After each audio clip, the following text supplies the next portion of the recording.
Hello and welcome back to a new episode of the CTO Show with Mehmet. Today, I'm very pleased joining me, Bechir. Bechir, thank you very much for being with me on the show today. The way I love to do it is I keep it to my guests to introduce themselves. So tell us a little bit about you, your journey, and what you do currently, and then we can start the discussion from there.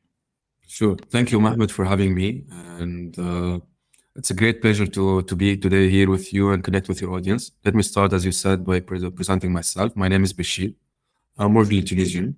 Lived and worked most of my life across different countries. To name a few: Lebanon, Jordan, Saudi Arabia, UAE, South Korea, and currently I'm based out of France.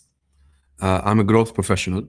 I've worked in different industries, mostly media, content production, rights management, e-commerce, mobile apps, travel tech, and currently I'm in SaaS. So in a nutshell, that's who I am, and an organized chaos. Nice, but the thing that also when I was preparing for the episode, Bashir, you have, as you mentioned, you've seen a lot of different part of the tech, which is great. And the second thing, your area of specialty, which is growth, and we're gonna talk about growth a little bit. But I want to go back and if you can just tell me, after this experience in various industries, was there like some pivotal moment that shaped your career in taking this data driven technology path? I've always been passionate about data and numbers. In fact, even in my studies and during my younger times, I specialized in mathematics and then followed my formation system. But if I'm to choose a moment that I consider pivotal to answer your question, it was my experience in South Korea when I joined a company called Hyperconnect and worked on an app called Azar. At that level, it felt like I'm working in New York stocks market. They welcome you to the office and you have 3 screens suddenly in front of you. That's part of your welcome kit. And so many data flowing up in real time in front of you. To give you a perspective, just so for you and the audience to understand what's Azar and what's Hyperconnect. Hyperconnect is a tech company that created and produced a mobile app based on web RTC, where they try to connect people, similar to what other dating and meetup apps do, but in real-time basis with the camera on. And that app did wonders. In fact, it was booming in Middle East, in Turkey. We had markets where we were making over $3 and $4 million a month in that region only, leave aside the other regions. And the key to this app is to have a good balance between man and woman logged in at the same time to utilize the app. So at that scale, data has a very key role in making sure the audience stays active and remains engaged in the app. So and basically spend money. And at that scale, decisions need to be making and observation needs to be making within the spot. You have to observe, you have to make decision, you have to tailor your campaigns, you have to decide quickly on what to do and how to change your perspective. And it was a massive learning experience. And I'm proud to say that I was part of the team who had scaled the market in our region up till our acquisition by Match Group for, I think, $1.6 billion back in the times, or 1.3 billion. That was a pivotal time, if I'm to say. Great. Now, of course, you mentioned how the data is very important, especially on a mass scale. And we can now, and I know maybe it's now a cliche, that in today's business, it's like the data is considered the backbone of the business itself because it helps them in decision making, right?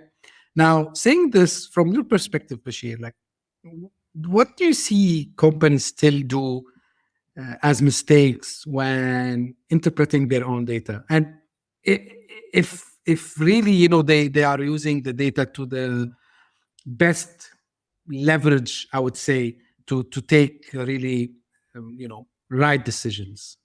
Very good question, Mehmet. And you kind of triggered the right spot. So the issue today in today's world, and I've noticed that in my previous role working in an e-commerce platform in travel tech, where we had to serve over 4 million passengers in under 2 years. And when you say serve passengers, we're no longer talking about mobile app where you need to purchase a token or log in to use a platform, but actually you're buying a package, an experience that impacts you and your family and the people you love, because this is a special moment when you travel. And at that scale, what we noticed, and that was my main observation, there is a lot of data points. And there is a lot of data we observe and we digest on a daily and on every seconds as we do business, whether it's from the booking engine, the marketing engine, the financial numbers, the projections, the call center operations, name it all. It's a massive, massive flow that is directly connected to the customer journey or the process flow. And that brings me to the important point. If it's connected to the process flow, and it can be part of transferring or ensuring a better transition for the prospect or the client or the customer from a phase to another, then it needs to be elaborated on to become a performance metric. And that performance metric needs to be connected to relevant data sources. So that being said, we collect a lot of data, but some of it and a lot of it is good to observe, but many of it is not needed for the right action points to impact a specific part of the customer journey. So in a nutshell, if I'm to wrap it up, actionable insights are the most important element when looking at data. And those actionable insights needs to be connected back to clear KPIs. If it does not serve an existing KPI on an important KPI in my way of doing business, there is no point on looking at it at the moment. It could be part of the research team, insights team to consider in the near future. But today we have two options when looking at data. Either to consider those data points as ways to address pain points or a nice to have, more like a vitamin. Okay. I like when this. setting when setting up your priorities, focus on the pains and look for the painkillers. Bashir, like you mentioned something which triggered, a question in my mind. Do you think like some companies can, of course, like maybe some of them, they are not collecting data at all. Some of them, they are collecting few data points.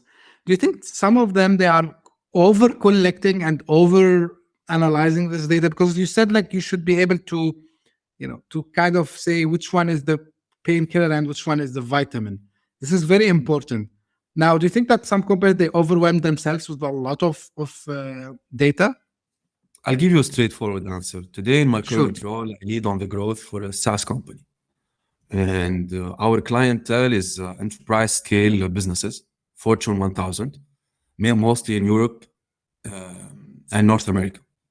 And supposedly those are some of the biggest companies in the world, some of the most organized and well-established, well-advanced, tech-driven enterprises. Yet we notice a common pattern.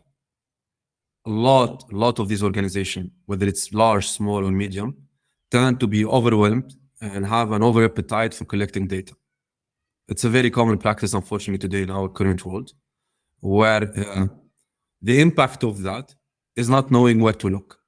The impact of that is looking at everything, but not being able to make the right decision because it only raises more questions.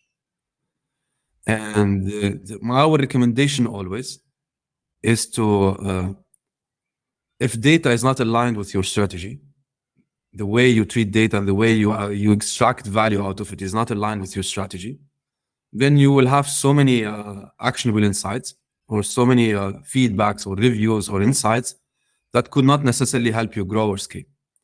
If today my priority is acquisition and I'm looking at satisfaction rate of my consumers, it's important, but it will not help my company scale.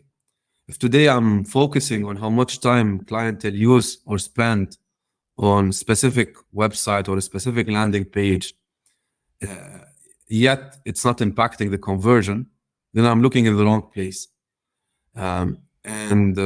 We notice this a lot where people or even as senior executives tend to divert from what's important, simply because they tend to look at what makes them comfortable. Oh, I want to have more people on my platform, or I want to have people buy more, or I want to have people share good feedback about my product.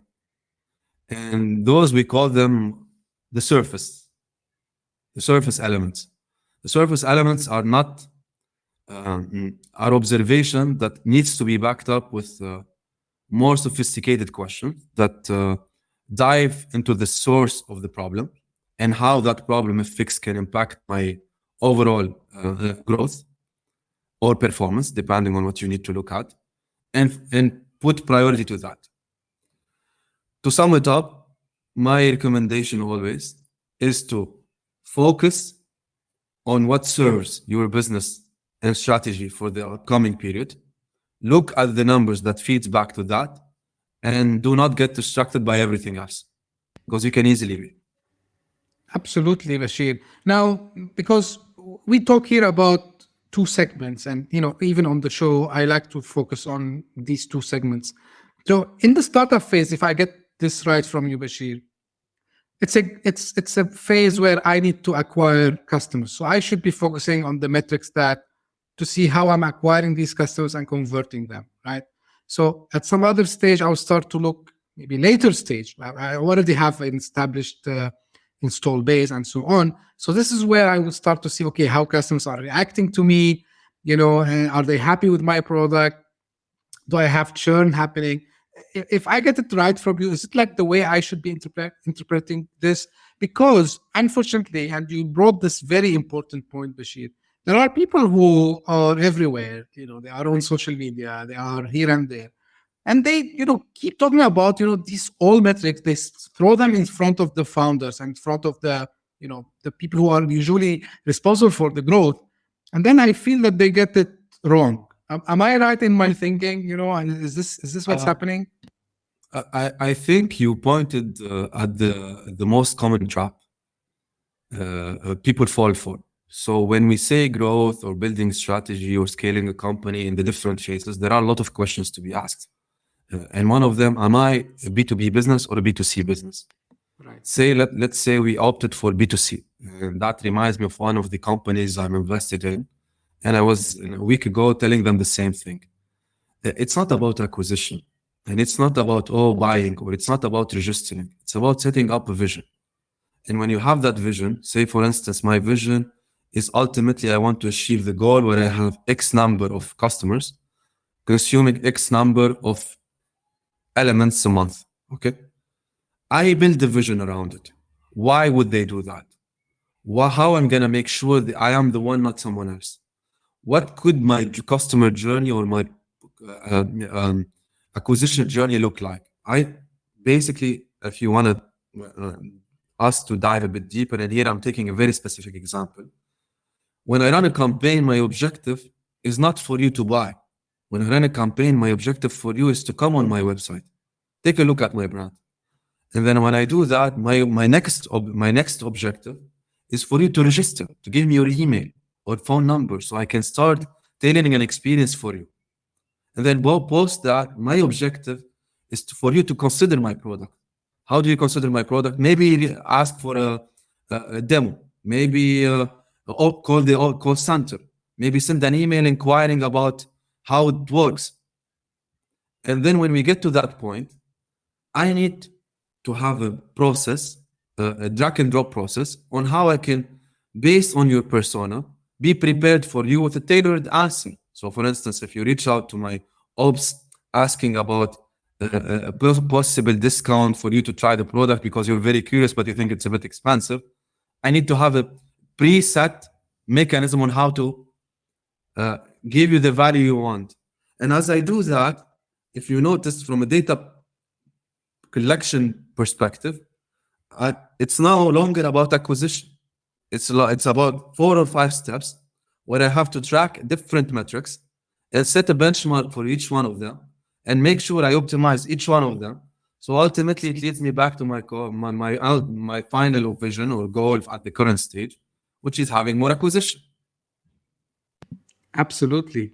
Now, Bechir, we touched base on a few things, but like the ultimate goal of any business, and especially, when they are still young, I would say, and young or not young, but I mean, this is the top of mind, is, increasing revenue. So I know you talk about performance-based management, right?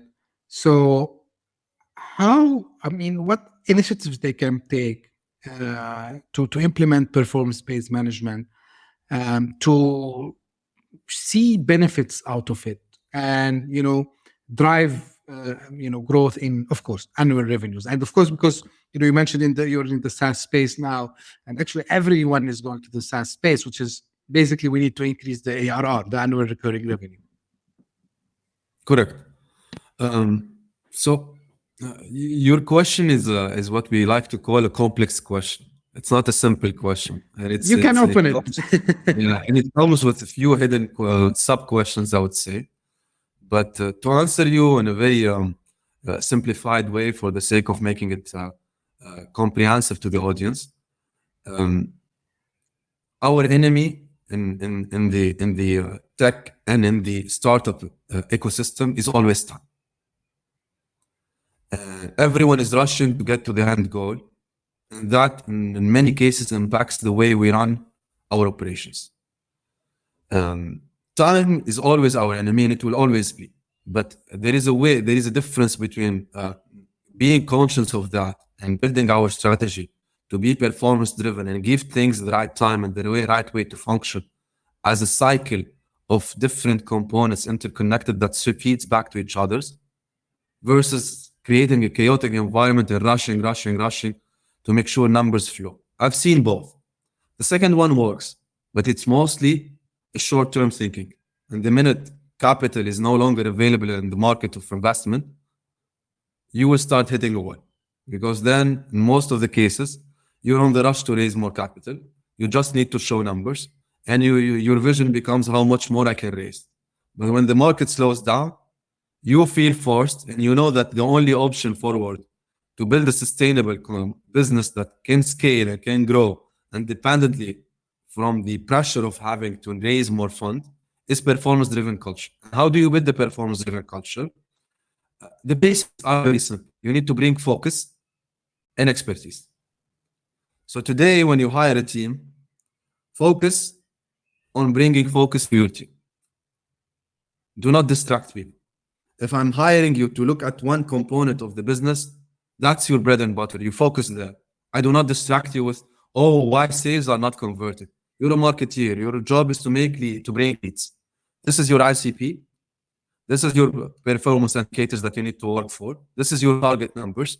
This is the tools available for you. And you have up to 2 months to set up your ground, build your materials, create your processes, and start showing me results. It has to be incremental. You never come and you throw a number in my face. Okay? We work on it. We build the right infrastructure. We set it up. We achieve certain figures, and now we work on optimizing it. Then you deliver to the next person. There needs to be a connection between us, me and you. That connection is mainly a pre-agreed definition of what do I need to receive. Does it check the boxes? Yes, it do. And that needs to be also not manual. It has to be something that flows within a system. You get your numbers, now it's your responsibility. You cannot look back and blame anything that did not work on the person behind you. It becomes your priority to deliver on your numbers. And then we have to deploy what we call an OKR-driven organization. And an OKR-driven organization makes sure that everyone shares a common vision. Everyone knows what's their contribution to that vision.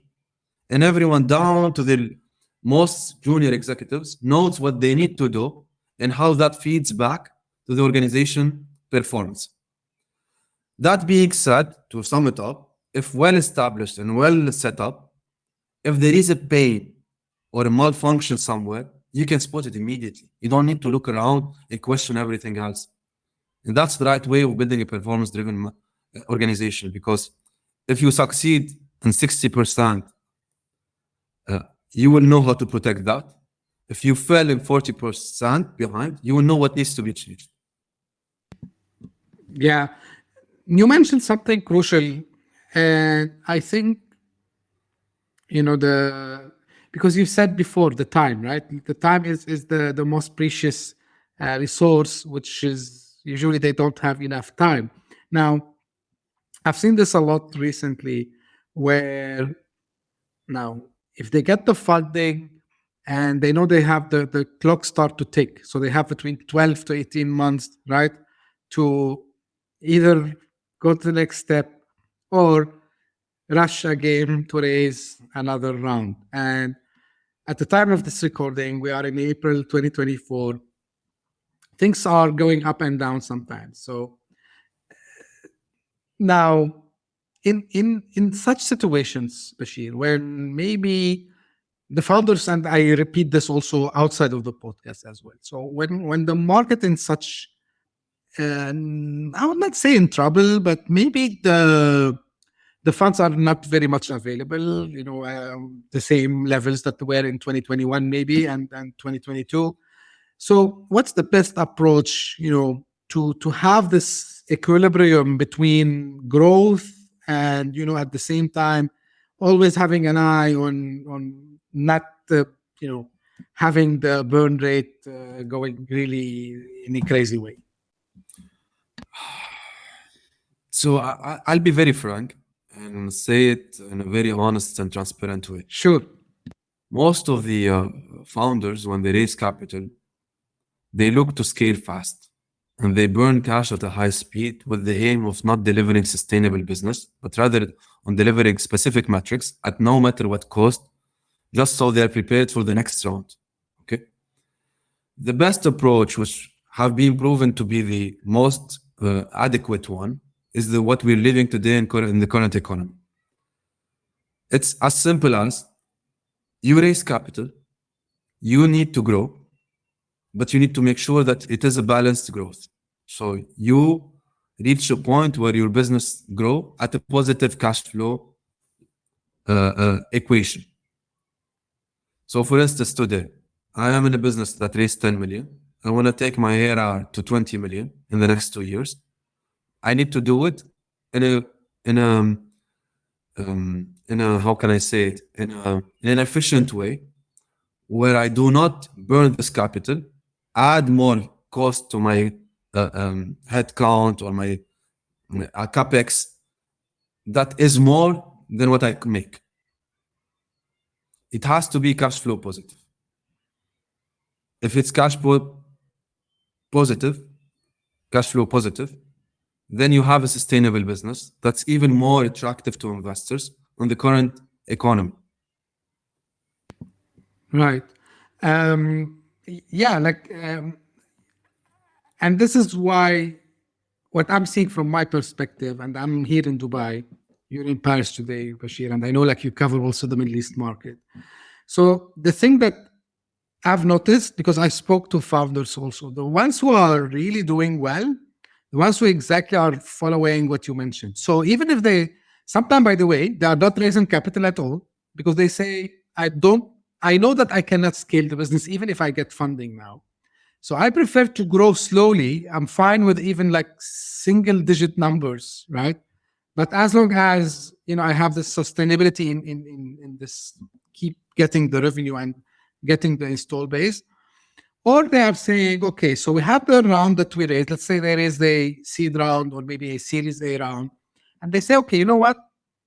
We tell the investors, our plan is we're going to grow, but instead of telling them we're going to grow from, let's say 1 million to 10 million ARR in 1 year, we prepare, and there are such investors that they understand the current situation in the economy and say, hey, listen, the next phase, it will be not in 1 year, in 1.5 years. We are seeing, based on of course, again, back to the data points that we were talking about, based on the data that we have, we're going to grow, but again, not in the crazy 100% year over year and so on. We're going to grow the business maybe 20% over the next 3 years. And then by that time, things will become better, the product will become better, blah, blah, blah. And then we can go to the next phase of scale. So, again, this is for the founders, and thank you for bringing this, Bechir, is psychologically they are more comfortable. They don't feel themselves stressed or burned out because, and you just mentioned a couple of minutes back. So when you try to do it in a rush, also on psychological level, and well-being level, you will be burned because you're trying to dig in a hole that it cannot go deeper, right? So with the current tools you have. Yeah. And if You you want to don't say mind me something? adding Sure. another point, Sure, Bashir. don't misunderstand me. Here I'm referring to your audience who's listening to us now. I'm not saying either to be too cautious or to take too Right. much risk and jump all over the place. Risk is important. No success comes without risk. But there is ways of taking and address risk. There are ways of calculating risks. So for instance, there must be a burn rate. You need to burn. You need to burn cash, but you need to have a formula behind it. On how are you going to address that on the mid and long term? If you want to take risk, it's important to take risk, but also you need to follow a process where you pilot, do proof of concept, test in the market, then start scaling cautiously. So for instance, you launched a new product, you don't need to hire immediately 10 sales individuals. Right. You can start by piloting it with your existing portfolio, validating the approach, which is something I'm living in my today's operation. Launching in new segments, mid-market. Okay, how are we going to do it? We're not hiring anyone. We're choosing champions from different teams, working with them, start addressing the market with the current resources, testing with the market. I myself attend those meetings, even though I'm N+3 compared to the people who are supposed to be in those meetings. I give the time, I listen, I explore, I go ask.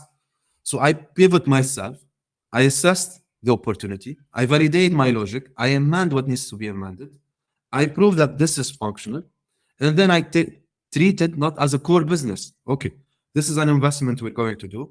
We're going to burn X amount of money over the course of the next number of months. This is what we need to do. This is the people who will be dedicated. This is how we're going to make sure they deliver on their numbers. And we assess the risk. We go and take the risk. And we know there is chances it might not work, but those chances are not 60, 70% because I just jumped in and started trying to find a way to make it work, but they're more like adequate percentage that can be addressed as we go. And as we say in the startups ecosystem, you always need to expect the unexpected. True. And you need always to be ready to adapt to it without harming your core business. And that's the right way of scaling with a lot of actionable insights and maturity. Absolutely, Bashir. Now, something related to this, and it's bring the topic of what we call sometimes again in the startup world, maybe pivoting, but this is usually it's done based on how the market adapted our solution and sentiment analysis. So sentiment analysis and understanding the market adoption are very important, right? So what do you think are the challenges that currently these companies they face to analyze what's happening in the market so they can pivot their business to the right strategy, whether it's changing the sometimes the market segment, as you mentioned. So maybe they are selling today for small, medium business while they should go to enterprise, or maybe vice versa. So what are the challenges in that space, Bashir? An excellent question. An excellent question, Mehmet. And I will take it from up and go downward. Sure. The most common challenge is being hammered with operations. And when you're hammered with operation as a senior executive or a senior leadership, especially from the CEO level and going below, you don't have time to look up and observe.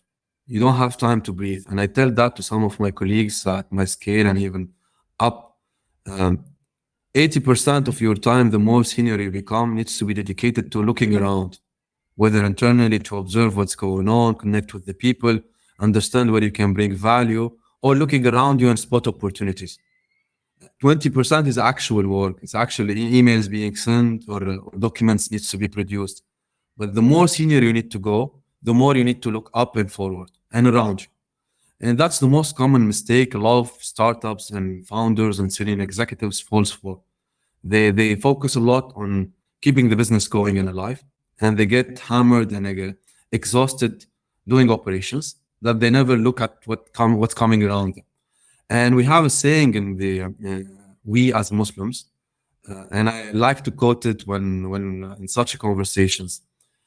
We say God created so many opportunities, and God created so much success around us that it's more than enough to feed the entire population of Earth 10 times. But many of us yet not noticing it, and we settle for average. Why do we settle for average? Because we keep our head down, focus on day-to-day ops, running out for a job to make sure we pay the bills, running out to pick up the kids from the school, running out to be home around the family. And when we're dragged down in life, we don't look up. If you start looking up and make the time to look up, then definitely you will start spotting those opportunities. Now, moving to the next point. If a company doesn't have a strategy on where it needs to be in 2 and 5 and 3 years from now, and do not regularly, twice a year, come and revise that strategy and look around in the market and say, okay, what's happening around us? Is this vision still valid? Because in so many cases, I even experienced myself, you set an amazing strategy and vision, and you start working toward it. But in a year from now, dynamics change. Competition comes, new solution comes, AI jumped in. Your vision might not be as valid as it used to be after a year or even 6 months from now. If you do not take the time to recalibrate and assess what's going around you and pivot your business, then you will never grow. And the basics of it goes back to how a startup is built. And shout out to a good friend of mine, Mahdi. He once told me that and it marked me. He told me when you build a startup, at the beginning, you're like a mouse. You're running all over the place. You're looking for food left and right. Wherever comes, you want to eat. Then you become a rabbit.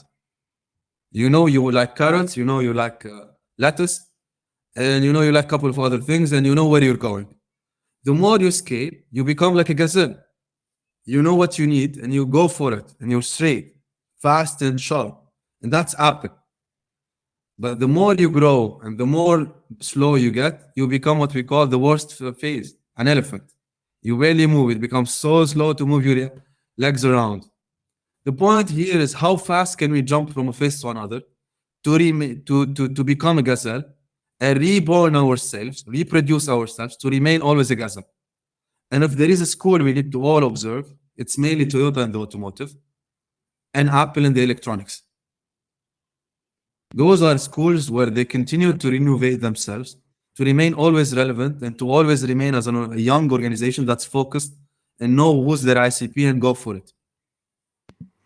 I like this metaphor, I would say, Bechir, like absolutely very, I was thinking about it. Yeah, exactly. So when you are in the startup phase, you go all over the place and then you start slowly to sharpen down the thing. And thank you for also giving this example, because sometimes here also part of what I wish I can help, by bringing people like yourself, Bechir, here to the podcast, is to change the formula of like 90% of the time businesses fail. And the reason they fail, because they cannot adapt very quickly. And they become, I think, you call them elephants, I call them dinosaurs. Or they do not pivot well fast enough. And I want to take an example here, actually. Oh. It just came up to my mind. Remember the automotive industries back in the 1900s? Who was the big names? We're talking about Ferrari, Bugatti, Porsche, Maserati. Guess what? They were all acquired by the average brands. Volkswagen, Fiat. So excellence in what you do is not enough if you don't manage to pivot fast. 100%. If you do not pivot to tap into the most important markets and tailor your solution to be accessible to the common so you can scale and remain relevant, you're doomed. Absolutely. And this is why I was saying, like, don't become a dinosaur. You mentioned 100%, elephant, maybe 100%. Elephant is I think your metaphor is better than mine. No, elephant. Yeah. So the idea is like being slow. But the reason I say dinosaur, because I always give the example. Some time ago, speak to young entrepreneurs. And, you mentioned like a couple of examples now, but I give them the example which is very famous and everyone use it, it's like a cliche, but it's very true. It's very relevant.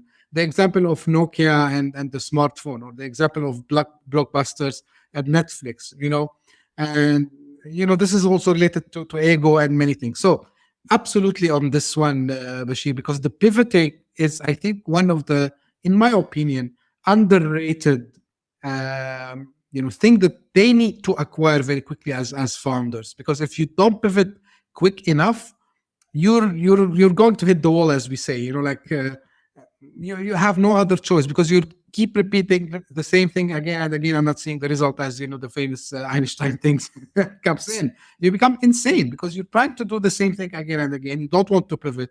So, and here where, all these data-driven decisions and focusing on, as you mentioned before, what really matters.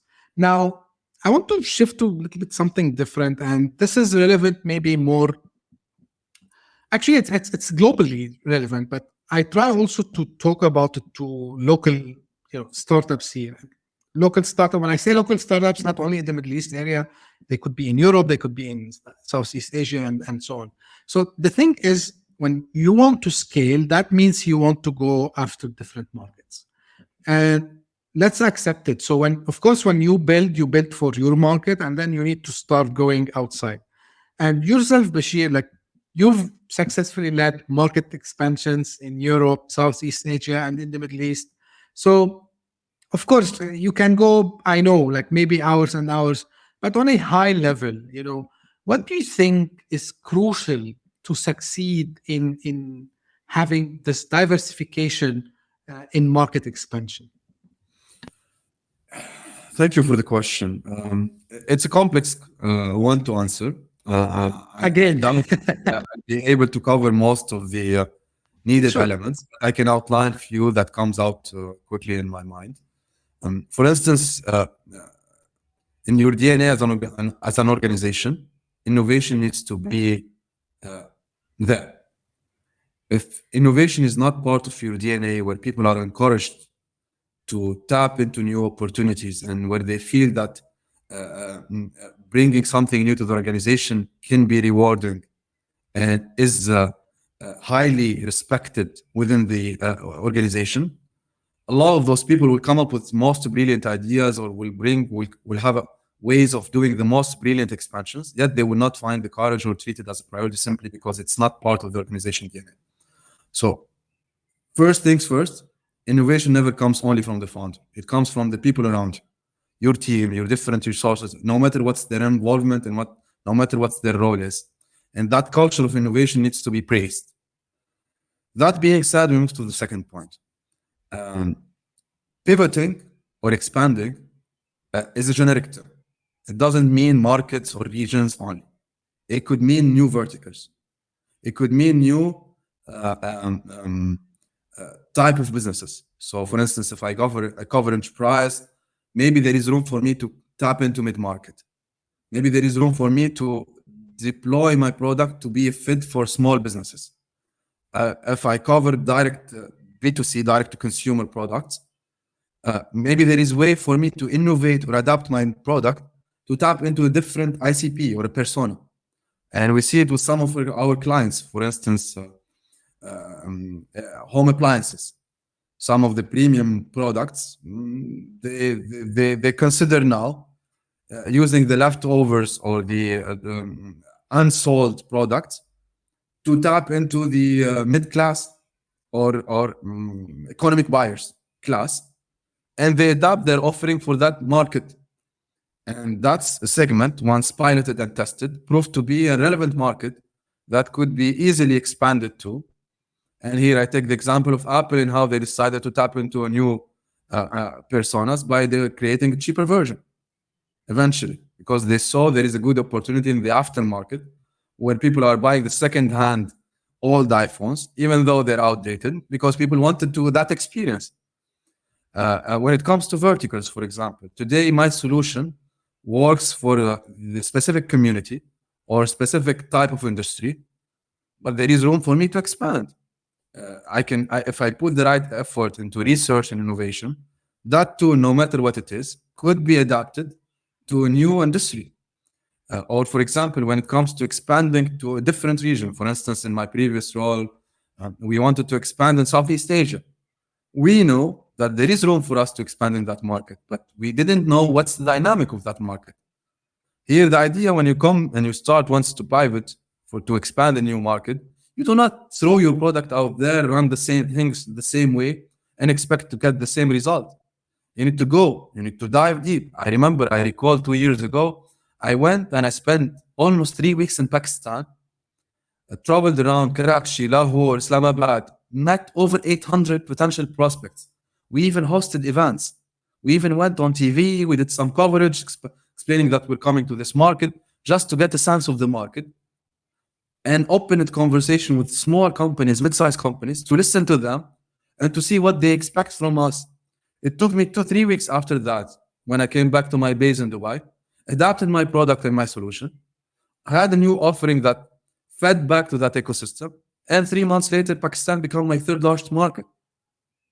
Who thought that could be possible when I was sitting back in Dubai, looking at the markets more fortunate where currency is at its all-time best compared to US dollar versus Pakistan back then going through massive changes and the currency is dropping. Yet it changed. Another role back in the times when I was working with Hyperconnect. Turkey was one of our biggest market. And then suddenly, you remember when the days when the currency started dropping massively, suddenly when you look at the dollars, the numbers do not match anymore. From a regular perspective, there is no more opportunity. The cost doesn't justify the revenue. But then all we had to do is to pivot a bit, and it is back again. So the idea here is, in a nutshell, study the market, adapt the product, spend time to connect with the reality over there, and put the needed effort before you expand. Do not underestimate an expansion, and don't fall for the easy mistake. Duplicate the same thing and expect the same results. It never works. Absolutely, it never works. And I'm saying this from experience again. Of course, like you can, I like to call it mimic, not, copy paste. So you can do on high level same strategies, but when it comes to execution, the execution should be tailored to the market you are executing in. This is 100%. And, this is always when I talk to founders, especially from North America, I always have this conversation with them. I said, guys, probably what you do there, it's 100% fit for you. But when you come here, I'm talking about both B2B and B2C, by the way, not only B2C. B2B, actually, it's more relevant in B2B space. For example, I tell them, even your pitch deck, even your marketing activities, even your PR, all these, you need to tailor them. Maybe it's not that big pivot, but you have to pivot 100%. It is actually a big pivot, and you have to do it. Today exactly. Here we even study the personas we're addressing.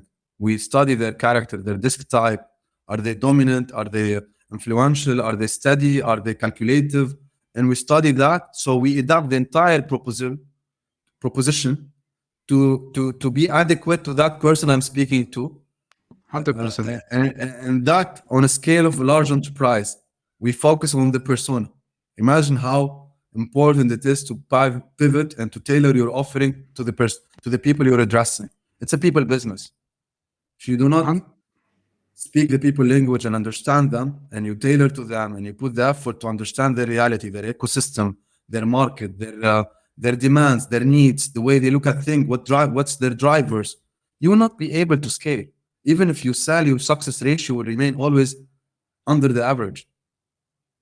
True, 100%. And I said, this is something I experienced. It's not like I read it in a book or I read it in an article. It's something I lived by in my career. Little bit, maybe kind of a generic question for you, Bechir. What future trends are you seeing specifically in the B2B SaaS space area? Are there some big changes happening? Are we seeing more new areas that were not tapped before being now covered? what are your expectations for the B2B SaaS in general? So, again, an excellent question. There are a lot of things we're observing, but if I am to sum it up, I'll give quick highlight of what I quickly observed in the last period and what we're actually studying now currently within the organization. AI is going up. AI is becoming a very important element to the equation that some of the large enterprises we work with or we reach out to, they have openings for VPs and senior executives in data and AI. That will have eventually an impact on the way business is done, which means we will see a lot further optimization and operation because of AI and the impact of AI on the workforce. At enterprise scale, this has started already. So I expect this to have income or to have impact on the mid-market in the next 1 to 2 years. Aside from that, continuous learning. With the impact of AI on the business, we notice a lot of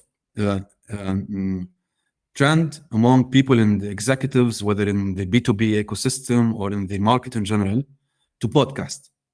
And why podcast? Because now, for instance, it became a source of quick learning.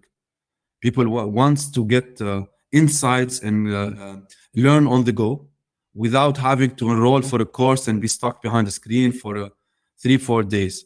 So we are witnessing a massive growth in the podcast industry, and we are witnessing a massive interest from the B2B industry, whether to sponsor, to collaborate, to be there, to address the right topics, to influence what's coming up.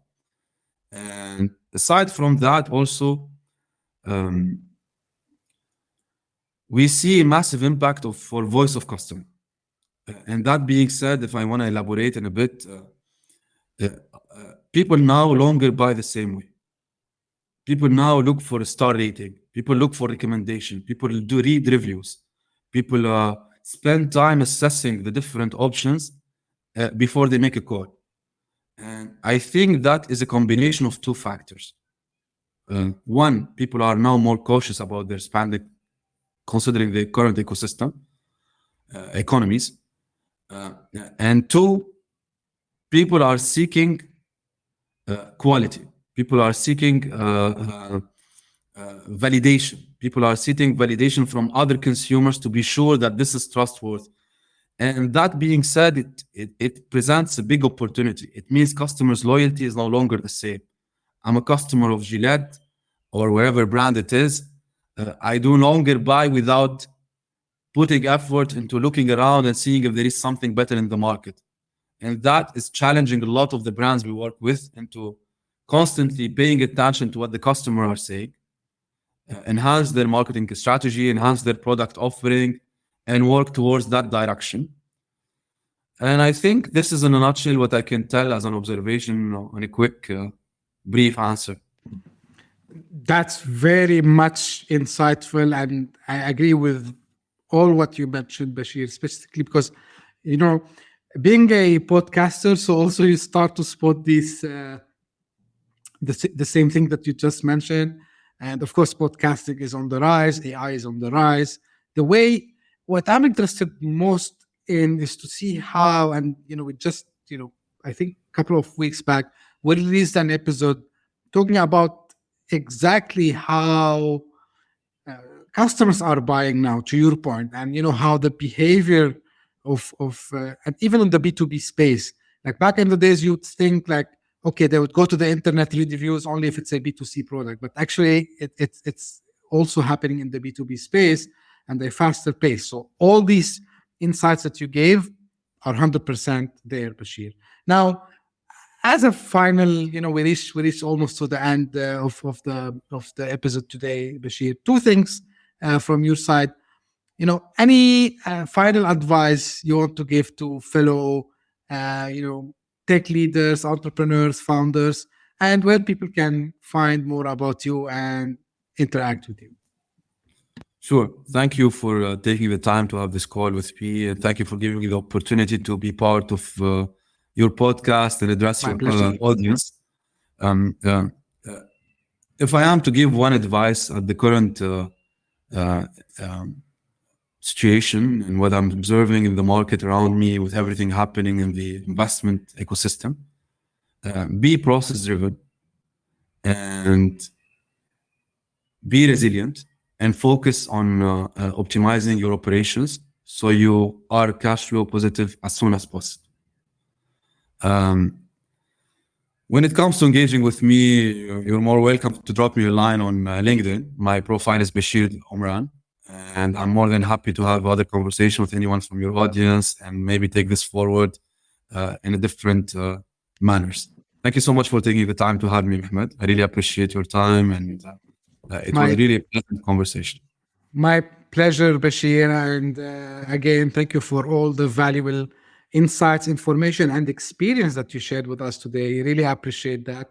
Of course, I will put the LinkedIn link in the show notes so you can go and connect with Bashir if you want. And this is how usually I end my show. This is for the audience. Thank you very much for tuning in today. If you just discovered this podcast by luck, thank you very much by passing by. If you liked what you hear today, I appreciate if you can subscribe to the podcast. We are available on all the podcasting platforms, and share this podcast with your friends and colleagues. And also, I would love to hear your feedback and comment. This is for my current community. Keep your feedbacks coming. I really appreciate, and I really read all of them. And finally, I would like to also, as I do at the end of every episode, invite anyone who has great insights, has a story. You are a founder looking for a place to talk about what you're doing currently. You are a tech leader, you want to share your experience with other people. Please don't hesitate to reach out to me, because I would love to get you on the show. Thank you very much for tuning in, and we'll meet again very soon. Thank you. Bye-bye.